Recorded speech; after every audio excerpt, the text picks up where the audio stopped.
வணக்கம் நண்பர்களே. ஸோ இப்போ பார்த்தோம்னா ஒரு 2000 சீடு கிஃப்ட் பேக் பண்ணியிருக்காங்க நம்ம குழு நண்பர்கள்.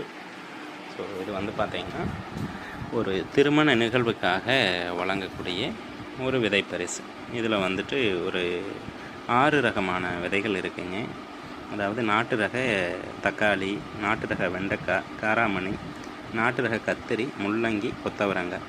இந்த விதைகள் எல்லாம் உங்களுக்கு ஸ்பெசிஃபிக்காக செடி காய்கறிகள் வேணும் அப்படின்னு சொல்லி கேட்டிருந்தாங்க. ஸோ அதனால் இந்த செடி காய்கறிகள் மட்டும் கொடுத்துருக்குறோம். அதாவது இது வந்து ஒரு திருமணத்திற்கு வழங்கக்கூடிய விதைப்பரிசுங்க. இந்த விதைப்பரிசு வந்து பார்த்திங்கன்னா சென்னையிலேருந்து கேட்டிருக்காங்க. ஒரு 2000 பேருக்கு வழங்குவதற்காக வேணும்னு கேட்டிருக்காங்க. இந்த மாதிரியான விதைப்பரிசு உங்களுடைய திருமணத்திலோ அல்லது ஏதாவது ஒரு நல்ல நிகழ்வுகளில் வழங்குறதுக்காக வேணும்னா எங்களை தொடர்பு கொள்ளலாங்க. நன்றி.